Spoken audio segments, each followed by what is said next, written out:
श्री राम जी। धन्यवाद उपसभापति महोदय।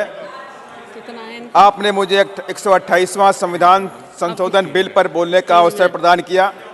साथ ही मैं आभार व्यक्त करता हूं अपनी पार्टी की मुखिया बहन कुमारी मायावती जी का, जिन्होंने मुझे इस बिल पर बोलने और देश की ऐतिहासिक पार्लियामेंट और नई पार्लियामेंट में समाज सेवा और देश सेवा करने का गौरव प्रदान किया। उपसभापति महोदय, मैं इस बिल के समर्थन में खड़ा हूं। महोदया, फिर सुनते हैं। महोदया, 20 जुलाई, मैं बाबा साहब की कुछ बातों को दोहराना चाहता हूं। 20 जुलाई 1942 को नागपुर में बाबा साहब डॉक्टर भीमराव अंबेडकर ने अखिल भारतीय शोषित वर्ग महिला सम्मेलन के आयोजन में कहा था कि मैं किसी भी समाज की तरक्की इस बात से देखता हूं कि वहां महिलाओं ने कितनी तरक्की की है। यानी जिस समाज की महिलाएं प्रगति नहीं करती वह समाज कभी प्रगति नहीं कर सकता।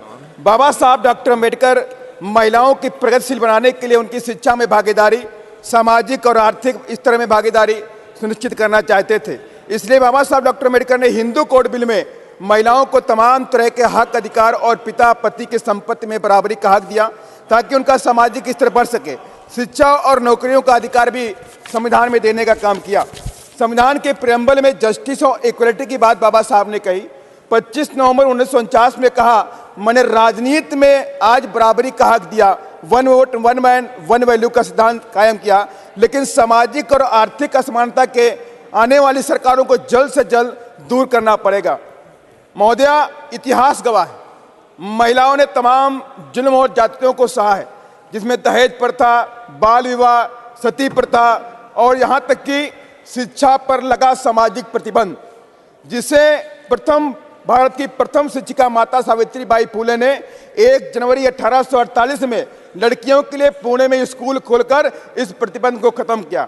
महोदया, इन तमाम सामाजिक कृतियों के बावजूद भी महिलाओं ने देश की आज़ादी की जंग में बढ़ चढ़कर हिस्सा लिया। चाहे रानी लक्ष्मीबाई हो, सरोजिनी नायडू हो, बेगम हजरत महल, झलकारी बाई कोरी, उदा देवी पासी, बिजली पासी, चाहे मुजफ्फरनगर की महावीरी देवी वाल्मीकि, यहाँ तक कि दुर्गा देवी, जिनको दुर्गा भाभी के नाम से जाना गया, चाहे सिक्किम से हेलेन लेप्चा हो उर्फ सावित्री देवी हो, नागालैंड से चाहे रानी जायदिन लियू हो, चाहे वो गोरखा से पुतलीमाई देवी जी हो, इन सभी महिलाओं ने तमाम महिलाओं ने अपने प्राण देश की आज़ादी के जंग में न्यौछावर भी करने का काम किया है। यही नहीं महोदया, जब मैं एग्जाम्पल देना चाहता हूँ, बस मैं खत्म कर रहा हूँ।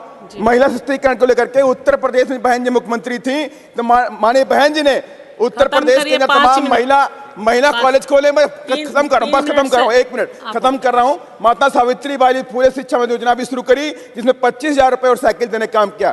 महोदया, मैं आपके माध्यम से केंद्र की सरकार से अपील करता हूँ कि अगर महिला सशक्तिकरण देना है तो SC ST OBC की महिलाओं को भी इसमें अलग से रिजर्वेशन देने का प्रावधान करें, क्योंकि पूरे देश के अंदर आज भी इन महिलाओं के साथ में अत्याचार होता है। अगर सही माने में मैं फिर से आपके माध्यम से केंद्र की सरकार से अपील करता हूं, SC ST OBC की महिलाओं को 33% आरक्षण में रिजर्वेशन सुनिश्चित करने का काम करें। इसको संज्ञान में ले, गंभीरता से ले। धन्यवाद।